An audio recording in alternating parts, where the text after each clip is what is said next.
Have the bells gone for the quarter of the hour yet? I'm not actually sure. They're probably going to go any second. Hello, my name's Robbie Ellis. Welcome to the season finale of the Rush Hour concert series. We began the season as it is ending, facing deathly heat and a climate apocalypse. I am joined by the three members of Trio Diorama who will be performing this concert. What's the concert called again? Celebrations and I had it in front of me. Song and dance. There we are. So we have Nick Photinos, who is the cellist of the group, MingHuan Xu, the violinist, and Winston Choi, the pianist. We got two works on the program, one by a living South African composer and one by a dead German composer, but, well, he wrote some great music in his time. So, Nick, I'll start with you. How long has Trio Diorama been a trio? Thanks. Well, first of all, it's great to be back here. And kind of an unofficial performance that we had as a trio, also with a violist, was here last year. And that was kind of one of the first times we played. We're a very new trio. I think our debut concert was this January. But we've all played together for years and years. They're also married, so they've played together a lot, and I've also gotten to enjoy playing together with them over many years, and so forming a trio felt like slipping on a really comfy glove. But we've just been kind of performing just this past year. Do you teach at any of the same schools? I know that I can't keep a track of exactly where you all teach, but do you have any colleges in common? Well, so we have gigs in common besides the trio. So MingHuan and I are part of the Grossman Ensemble that's at the University of Chicago. Teaching-wise, they do share one particular. Yeah, both Winston and I would teach at Roosevelt University, which is just a few blocks down south, where we also are running our program. So I'm the director of strings, and Winston's the director of piano. And we've been teaching there for, I know exactly, for me, it's 11 years. That's because that's exactly my twins' age. I remember being pregnant and getting their interview there. My husband Winston's been taught there for much longer, right? It's like so. And Nick, you just recently got a new teaching position. Can't tell everybody about it. I did just get a new teaching position. I leave tomorrow as professor of chamber music at the University of Cincinnati, of which I'm a graduate. I used to perform as the cellist in 8th Blackbird, and we went there all together as students for their artist diploma in chamber music program back in the late 90s. So it's a really great chance for me to return and to give back. Well, you have been running a chamber music series up in Ravenswood at the Bethany Church there.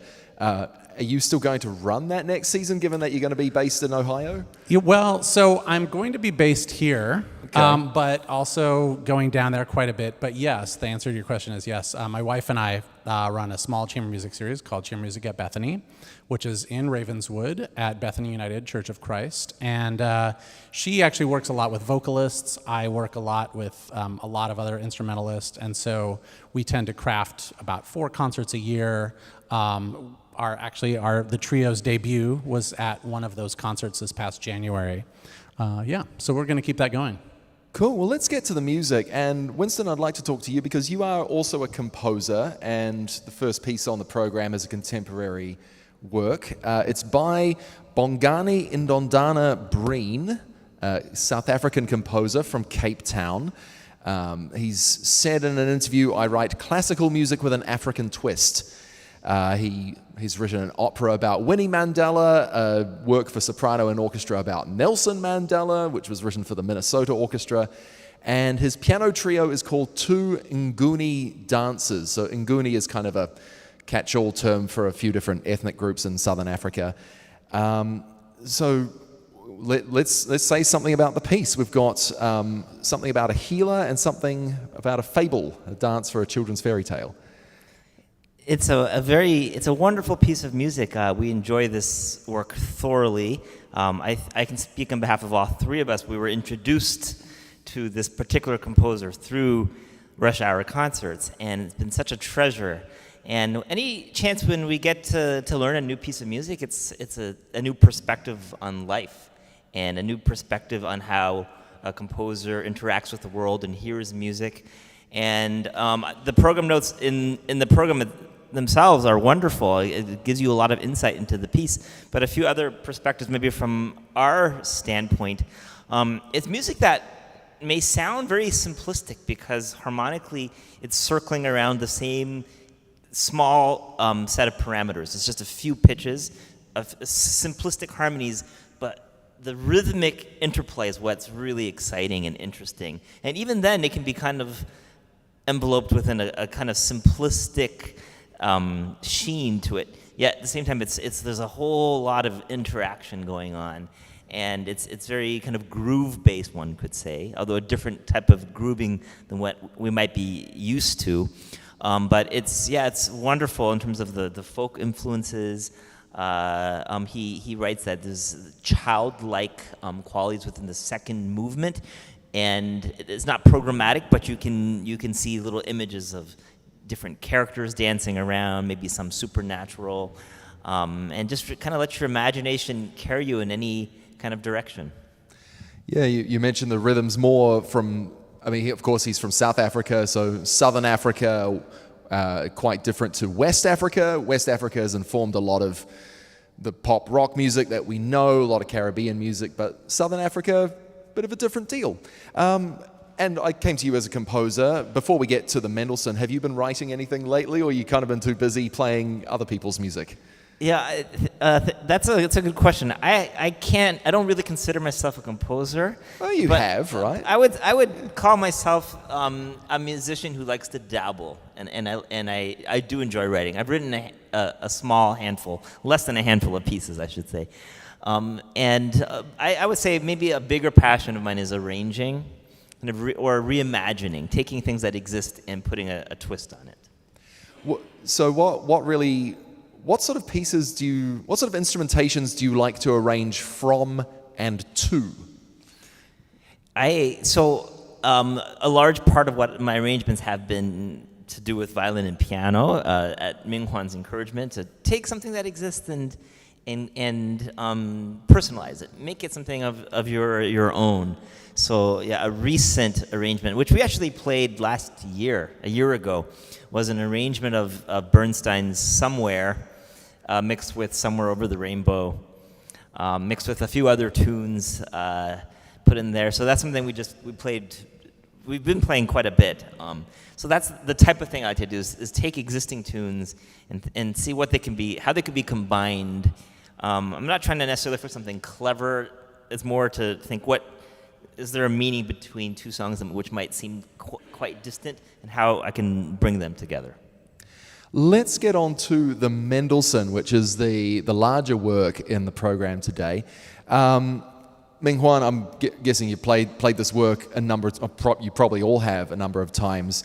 Robert Schumann, when it was premiered, a composer colleague of Mendelssohn, praised it as the master trio of our time. Does that hold up as an assessment of the work? Oh, I would say so, yes. And it's one of the most well-known works for this instrument combination, piano, violin, and cello. And I remember first when I was learning it in college years, I completely fell in love with the piece. I had so much fun learning the piece. I'm so glad, since then I've performed it a number of times, and here we are, we'll be performing it tonight. And there's actually a very fun story about this. It's one of the most well-known violinists, Joachim, actually attended to one of the first premiere concerts. Mendelssohn himself is actually at the piano and with a violinist and cellist, but there were only 2 sheet music for the violin and cello, and Mendelssohn himself didn't have music in front of him. I think he had some sort of pages, but it was really, he performed it by memory because it was his work, obviously. So I thought it was a, fun fact to know. So I'm a composer too, and when I have to write music for piano, it's just so many notes on the page. It's a lot. I can write a violin line, I can write a cello line, and then you work on a piano line, you have to cram all these different notes onto just 2 staves because you've got 10 fingers. And this trio is kind of MingHuan, Nicholas, do you feel like it's an even trio in terms of responsibility for the instruments? Because you got a ton of notes, and it seems like a bit of a piano show-off thing with extra violin and cello. Is that a fair assessment? Well, I completely agree. I mean, just the other day he was practicing. I was like, my gosh, this sounds like a piano concerto. We're just at places, we're just accompanying him. What do you think, Nick? I'm glad we don't get paid per note. Because Winston would be making bank, and we would get a couple pennies. Yeah, it's definitely a tour de force, and Mendelssohn wrote it with himself in mind, and he must have been a fierce player. So one last thing before we go. MingHuan, Winston was talking about that arrangement of Somewhere from West Side Story and Somewhere Over the Rainbow, and that concert, I remember it very well, and I'm just checking in with you to make sure that your violin hasn't been nicked in the last year. Has it been safe and sound for the last 12 months? It's safe and sound. Good. In this building. I'm not going to tell you where, but it's in the building. You haven't had to call the Chicago Police Department again? Correct, yes. Good. That's exactly what we... Thank you for checking in. That's exactly what we like to hear about valuable string instruments. If you missed that story, it was in the media, and MingHuan and Winston were performing here last year. Stolen out of your home, and then recovered a couple of weeks later. And the Rush Hour concert last year, we were fortunate enough to have the premiere reappearance of the instrument after it had been recovered. So I'm glad that your instrument is safe and sound. You want to say like the briefest thing about your violin, its provenance, that sort of thing? Well, it's very dear to my heart, and it was, especially when it was taken away, it felt like I lost part of me. I felt like I lost arm or leg or something, and couldn't breathe. And I am just so happy that it's back. And I feel like I need a voice. The violin needs a voice. I think we're a good pair, and so I'm just looking forward to keep playing on it and keep performing with it. Well, before I let these three go, I'll just let you know about a couple of upcoming concerts. Tomorrow's Dame Myra Hess Memorial Concert, put on by Classical Music Chicago, features cellist Rainer Crossett and pianist Kwang Hao Huang. Kwang Hao, no stranger to this concert series. Music of Nadia Boulanger, Manuel de Falla, Claude Debussy, Maurice Ravel, and Mario Castelnuovo Tedesco. You can go to that concert in person at the 17th Church of Christ Scientist, or listen live on the radio, WFMT at 12:15 tomorrow. And there's no Rush Hour concert next week because this is the season finale, but come back on Tuesday, June the 4th, 2024, I presume. I'm going to guess that they're going to kick off with the Naperville Consort of bagpipes, banjos, kazoos, and accordions. Probably not. There's probably going to be a violin in the group instead. Anyway, please join me in thanking Nick Photinos, MingHuan Xu, and Winston Choi. Concert starts at 5:45.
Hello and welcome to this Rush Hour concert, the season finale, Song and Dance. I'm Robbie Ellis.